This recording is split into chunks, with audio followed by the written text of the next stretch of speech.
देखो, 12 - 5i का वर्गमूल हमें ज्ञात करना है।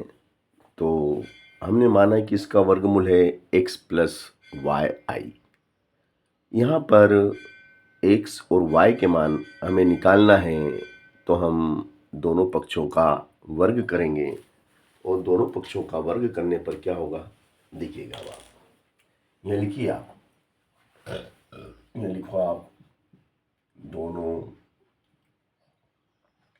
पक्षों का वर्ग करने पर। अब आप दोनों पक्षों का वर्ग करते हैं।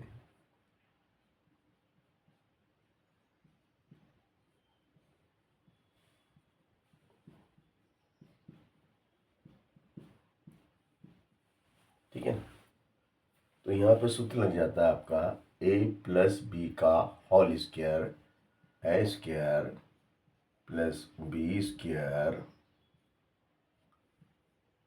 Plus 2xy 2ab, A square plus B square plus 2ab। यहाँ से वर्गमूल कट जाएगा, वर्ग से वर्गमूल कैंसिल हो गया, तो ये हो गया हमारा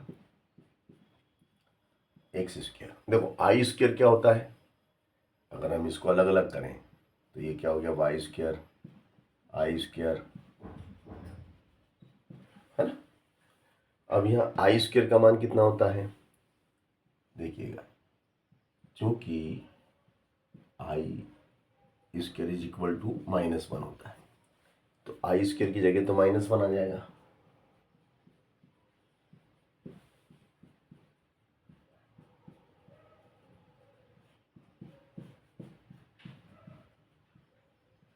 ठीक है, अब -1 का इसके अंदर मल्टी हो जाएगा, है ना। तो ये हो जाएगा आपका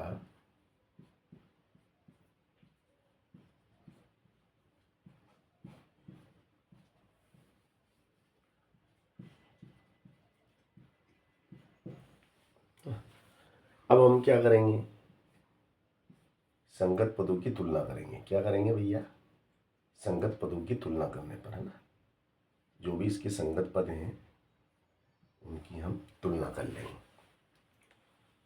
यहाँ तक तो हम आ चुके हैं। अब इसके संगत पदों की तुलना कर ली जाए, है ना। यह लिखो आप,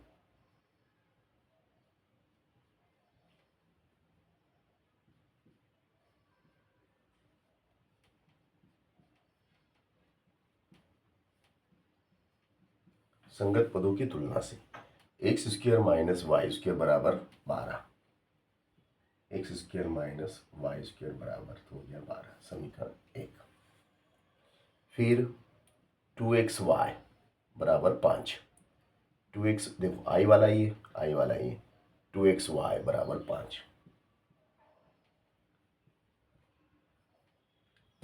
2xy बराबर 5, समीकरण 2।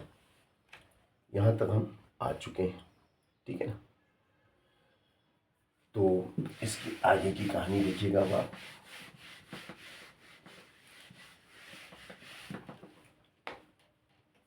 है ना, अब चूंकि x square plus y square का whole square, x square plus y square का whole square, this is equal to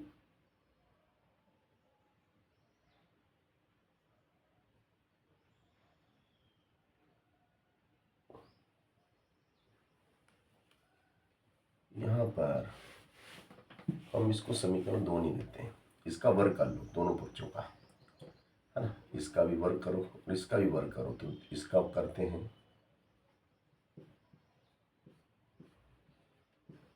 इसका करते हैं, ये हो गया 10, ये समीकरण 2।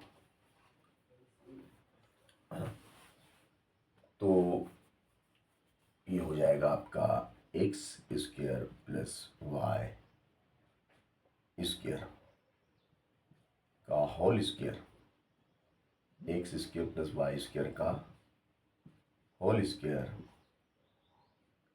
बराबर बराबर x square plus y square का होल स्क्वायर बराबर x square minus y square का whole square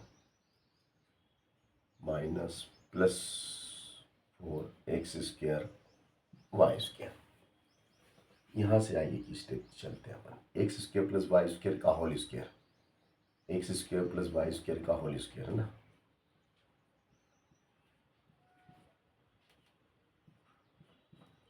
x square minus y square का whole square, x square minus y square का होल स्क्वायर किसके बराबर होता है? 12 के,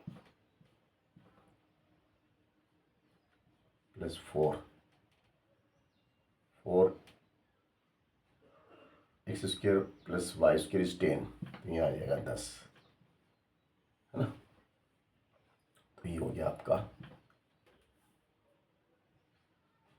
144 प्लस 10, तो ये हो गया 154, है ना। ये आपका 154 आ चुका है। अब 144 सॉरी 5 का वर्ग 25 होता है, 5 का 25 होता है ना भाई साहब, तो ये तो 25 होगा। कितना हो गया ये? 169, है ना। अब वर्ग घटेगा तो वर्गमूल लगेगा, तो देखिएगा ध्यान से, x square plus y square, वर्ग घट गया, वर्गमूल, वर्गमूल आ गया आपका 13। कितना वर्गमूल आया? 13 आ गया भैया। अब भैया हमने इसका मान निकाल लिया है ना। ये समीकरण हो जाएगी हमारी 3। तो समीकरण 1 और 3 को हम विलोपन विधि से हल कर लेते हैं। ये वाली समीकरण और ये वाली समीकरण को हम विलोपन विधि से हल करेंगे। देखिएगा कैसे करते हैं। X square minus y square बराबर 12, और ये है x square plus y square बराबर 13, है ना। ये कैंसिल, ये कैंसिल, एक और एक, 2x स्क्वायर बराबर 25, यहाँ लिख दो जोड़ने पर। हमने यहाँ जोड़ा तो एक्स स्क्वायर बराबर 25/2, वर्ग घटेगा 25/2 प्लस माइनस 5/√2, 5/√2। ये हमारा किसका मान आ गया?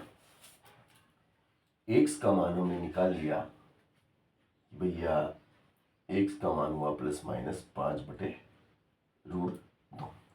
अब समीकरण 1 में हमने समीकरण 3 को जोड़ा था, सॉरी 3 है, 3 को जोड़ा था। अब समीकरण 1 में से समीकरण 3 को घटाएंगे हम। अभी हमने जोड़ने वाली प्रोसेस करी, अब घटाने वाली करेंगे। देखिएगा आप कैसे हम करते हैं, है ना। समीकरण 1 माइनस समीकरण 3, तो एक क्या है? X square minus y square बराबर 12, और ये क्या है? X square plus y square बराबर 13। ये 1 है और ये 3 है। अब घटाना है तो घटाने पे क्या करेंगे? चिन्ह बदल देते हैं। घटाने पे चिन्ह बदले जाते हैं। यहाँ लिखो घटाने पर, तो ये प्लस का है ना, ये माइनस का हो गया, प्लस का वाई माइनस का, 13 धन का है, अब ऋण का 13 हो गया। तो देखिएगा अब ये एक्स स्क्वायर माइनस का प्लस का कट गया, -1 वाई स्क्वायर, -1 वाई स्क्वायर और -1 is -2 y square is -1, minus minus cancel, y square is equal to 1/2 और वाई बराबर √1/2 implies that y is equal to plus minus 1/√2। तो देखो एक्स और Y के मान हम निकाल चुके हैं। एक्स का क्या मान है? Plus minus 5/√2। इस प्रकार से हम x और y के मान निकाल लिए हैं। अब इन x और y के मान को हम प्रतिस्थापित कर देंगे। जहाँ पर भी हमें रखना है वहाँ हम इन्हें प्रतिस्थापित करेंगे। देखिएगा अब आप, क्या था हमारा सवाल में, हमें किसका वर्गमूल निकालना था? 12 धन 5i। 12 धन 5i का वर्गमूल हमने क्या माना था? x प्लस वाई आई। तो यहाँ लिखेंगे 12 धन 5i। x कितना आया? प्लस माइनस 5 बटे √2 प्लस माइनस 1 बटे √2 आई। ये हमारा आंसर हुआ। तो इस प्रकार से हमने बड़ी ही सहजता और सरलता से आपको वर्गमूल निकाल के दिखाया। आप चाहें तो इसमें से कॉमन भी ले सकते हैं, प्लस माइनस 1 बटे √2, तो अंदर हो जाएगा 5 धन आई। प्लस माइनस 1 बटे √2 बाहर आ गया तो अंदर हो गया 5 धन आई। और यही हमारा विशिष्ट